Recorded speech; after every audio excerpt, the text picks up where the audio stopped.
Here's a little pamphlet that was printed years ago by our founder, Dr. Paul Levine. Here's what it says. Bible Tracts Incorporated was founded in 1938 by Dr. and Mrs. Paul Levine and is dedicated to the free worldwide distribution of soul-winning literature. I hope you'll listen today as I introduce you once again to Dr. Paul Levine and his sidekick, partner in crime, Blind Bob Findley. Hello, my friend. Thank you so very much for joining us once again here on the Bible Tract Echoes radio broadcast. It's such an honor to stand in the stead and in the incredibly large shoes of the founder of not only Bible Tracts Incorporated, but this long and storied radio program. Since 1958, when Paul Levine first recorded this program, it's been playing across the country as well as around the world, and it's now my immense privilege to be at the helm of this radio program, and I thank you for your investment of time and you being a listener today. It means so very much to me. In just a moment, we are going to pick up where we left off with Dr. Paul Levine recounting the incredibly, sometimes funny, but amazing story of his and Blind Bob Findley's leading of the Lord to team up and tour the country with the glorious gospel of Jesus Christ. If you missed yesterday's broadcast, don't go anywhere. Make sure you listen to today, and you can go and find that broadcast wherever you listen to podcasts. Just search for Bible Tract Echoes. Now, before I turn you back over to our founder, Dr. Paul Levine, I'd like to recommend to you that you do something. I'd like to request a very small investment of your time. I'm not asking for your money. I'm not asking for financial support. I'd actually like to give you something, but it will require about 2 to 3 minutes of your time. You see, our ministry, Bible Tracts Incorporated, has begun in 1938 under the auspices of a holy God and Dr. Paul Levine. We've had a mission to be able to supply gospel tracts to people around the world free of charge. One of the best ways to familiarize yourself with gospel tracts, with Bible tracts, is by ordering our sample packet. Now, we send our tracts around the world, around the country, for free. We print them, distribute them, we ship them even for free. We bear the brunt of that cost. Now, we have dozens, hundreds, maybe thousands of people on a yearly basis that undergird and underwrite this ministry, but we don't require that of you to send you gospel tracts. What I'd like to recommend you do is this. Visit our website, BibleTractsInc.org, and order our sample packet. We would send it to you completely free of charge. That web address, again, is BibleTractsInc.org. That sample packet, if I can describe it to you in short before we jump back into the account of Blind Bob Findley and Dr. Paul Levine teaming up for the gospel's sake, but that sample packet is one each of every tract that we currently distribute.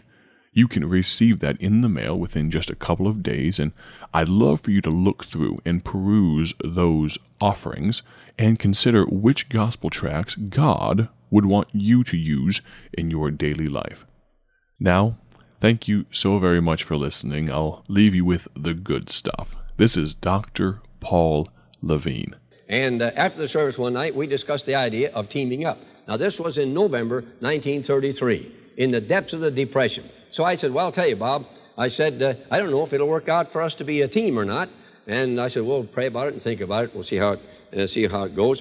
So I asked the advice of several people, several preachers. There wasn't one single person who encouraged me or told me that it'd work. In fact, they told me it wouldn't work. They said, in the first place, we're in a depression, and you'll never get enough money to pay him. They forgot God was still alive. They thought God had died during the Depression. See, God always dies in the Depression, see? And they thought God was dead. And so they said, in the first place, you won't get any money to pay him. In the second place, nobody's going to come every night for a whole week or two. Back in those days, the campaigns were long. Our first campaign was 3.5. Our second one was 8.5 weeks long. And they said nobody's going to come every night to hear the same singer every night. And so, hey, did you ever tell a 19-year-old kid something won't work?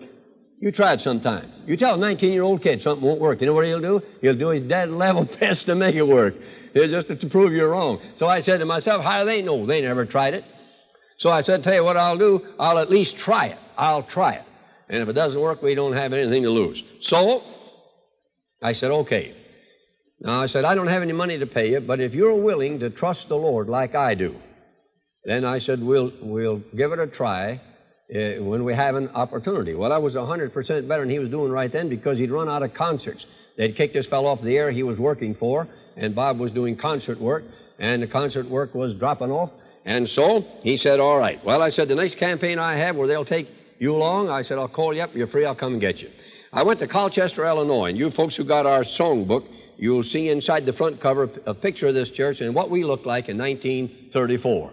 Well, I went a couple of days early, so I said to the people, you folks around here know Bob Findley? Boy, they sat right up straight and they put their ears up, you know. And, yeah, we know Bob Findley. Well, we used to hear him all the time. And I said, well, now, if he's not already engaged in some kind of work, he'll come and sing during these meetings.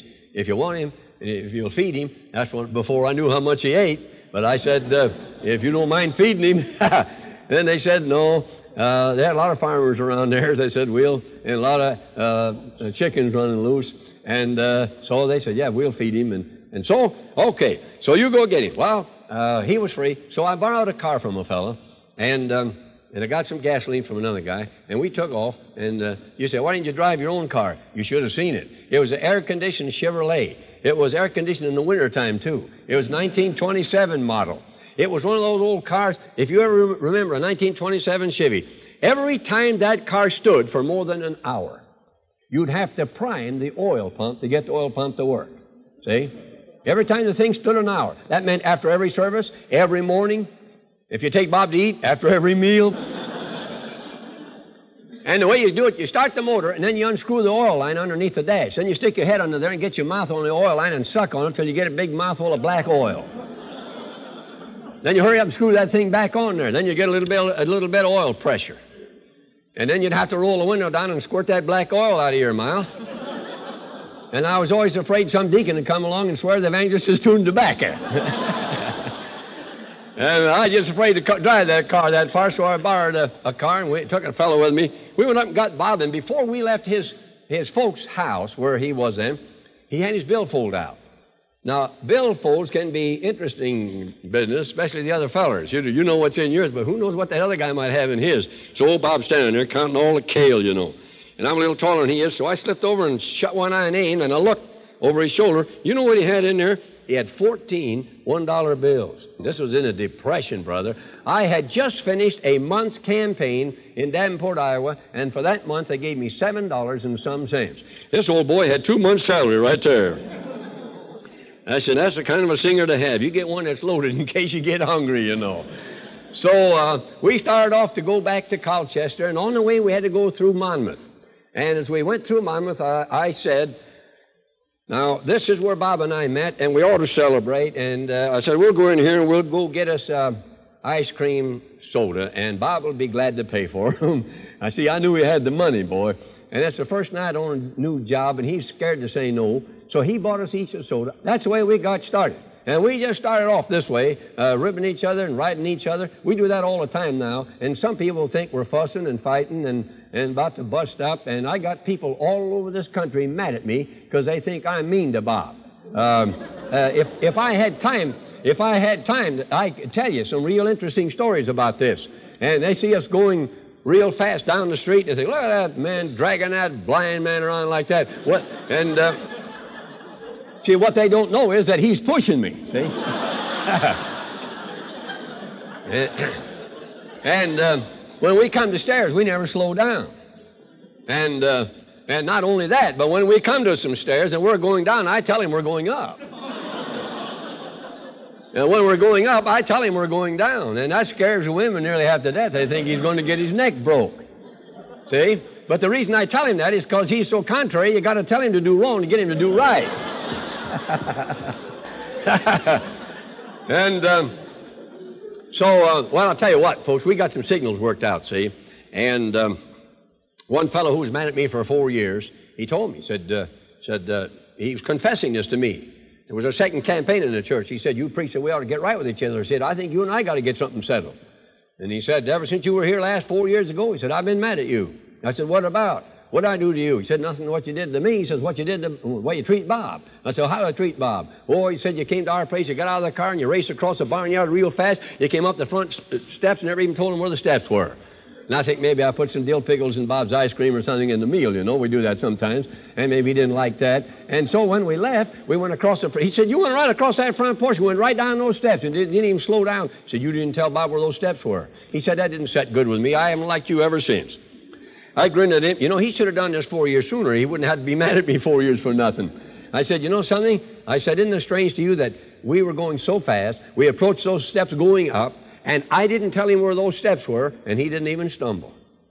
Now, he never thought of that. And I said, how does it come that when we went down the steps, came real fast, went right down those steps, how come he didn't fall all over himself? Well, he never thought of that. Well, I'll tell you something. I did tell Bob where the steps were, going up and going down. I said, didn't tell you, but I told him. Now, I said I didn't say it out loud, but I said we got the signals. And we do. We have signals, see? And when we're walking along, if we come to a step and we're going down, I got a certain signal. He pays no attention to what I say. Now, if there's any women around, they get scared easily. When we approach these steps, I give him the signal going down, but I yell, up, step up here. And, boy, the women think he's going to commit suicide, see? So I just give him the signal down, and he never did pay attention to what I tell him, see? And so when we're going up some steps, I give him the signal, and then he takes one step and he knows we're going up. He never knows how many steps, you know. He just keeps climbing the steps, and that last one is never there, you know. So when I explained that to that fellow, he got over it. Well, that's the way Bob and I started out. That's the way we've been going ever since. That first campaign lasted 3.5 weeks. And God bless, we had to take all the seats loose in the church, put them closer together, and finally we had to move to the high school auditorium. And they put us on a local radio station 30 minutes every day. We didn't know any duets together. We had to learn to duet every day. We had to get a lot of singing done on these broadcasts. Boy, we worked hard during this. We both got to learn, just lost our voices. I could hardly squeak through a couple of nights. But God bless, it just seemed like maybe God wanted us together. During that first campaign, quartet tried to get Bob and tell him to go back and go with them. But I guess he felt like he should stay with me. We went to the next place. We're going to stay about 10 days. We stayed there 8.5 weeks. It was in an old, dilapidated town hall upstairs, and they heated it with a pot-bellied stove. Now, this is in the winter. Now, we have winters where I live. We're way below zero, see? And if you got anywhere near this pot-bellied stove, you'd burn up. I can't help listening to that man without being encouraged. He was known as the Dean of Evangelists, and everyone I talk to that recalls his preaching, his personality, his personableness, the corners of their mouth always upturn just a little bit into the beginnings of a smile when they recall Dr. Paul Levine.